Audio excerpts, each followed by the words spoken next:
Katata Tiago Bakali Gabadon 4-star safety rating. Nya Taka Tiago, Bachangan Galikawan Jongpi, Nya Taka Tiago, Nakabantaka Jinshangan Kalongi Jongpi, One Chaka Frank Motors Halat Korban Test Drive Menta.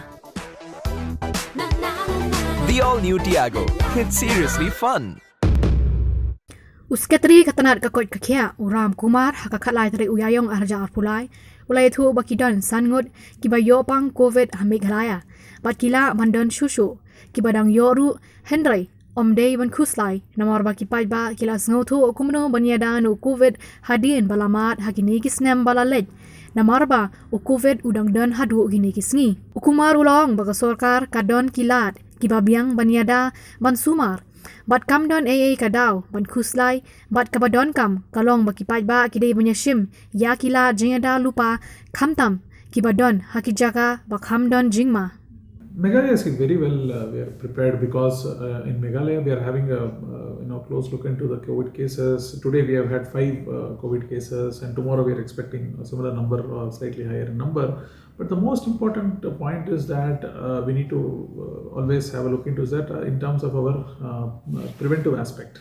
Because COVID is there with us. We have to learn how to be with COVID. It is also like any other disease. The most important thing we need to focus is that how much hospitalization has happened, how many severe cases are there. In that sense, it's not an alarming rate even at the rate of the national level. The cases are increasing. It could be a seasonal thing. If you remember, even in 3-4 months back also we had a slight increase for some time, then suddenly we decreased. We might have to see what is happening. In terms of preparation, we still have the COVID hospital which is there. As of now, we don't have any patients, but we have the COVID wards which were there in many hospitals can be immediately reactivated wherever this has to be required.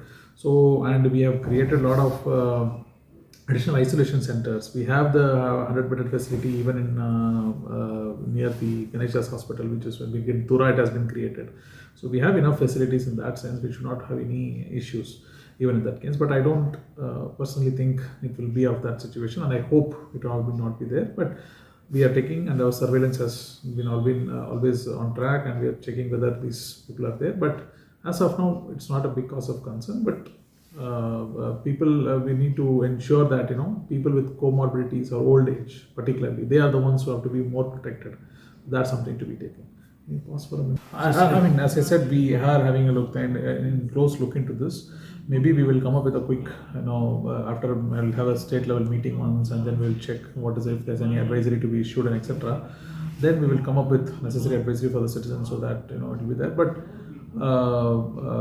speaking, always better to have slightly precautious behavior, because even in terms of flu seasons and etc., there are certain precautions which always has to be taken, and this is summer for us now, so those precautions to be taken would be always better to have a healthy this thing. But particularly my this request is that for people who are old age and comorbidities, trying to take a precautionary dose might be very, very helpful. So there are multiple vaccines available in the market. So we can take one of those options with the consent of their concerned doctors and etc. But that would be always a good choice to take care of those people who are susceptible to this COVID generally in terms of old age as well as comorbid population. If the situation comes where we have to ramp, immediately this thing etc., we have trained manpower everywhere in terms of handling the emergencies, CVS etc. So we will always be in a position to engage with them. It should not be a problem at all. But as I hope and wish that it will not come to a situation like that, because our existing manpower are quite well trained to accommodate both the situations. And so that I don't see that to be a major, not much. In fact, they're not coming in for testing, but it also depends. Until people are symptomatic, we don't expect them to test. The new protocol is also like that. We don't test them unless they're symptomatic.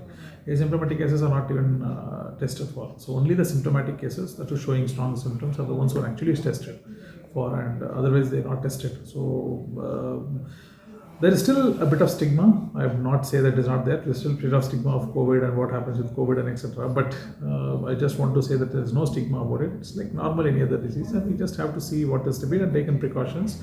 Medications are, to an extent, preventive and better medications are available now. Better treatment protocols are there, so we can be able to do a better job on that.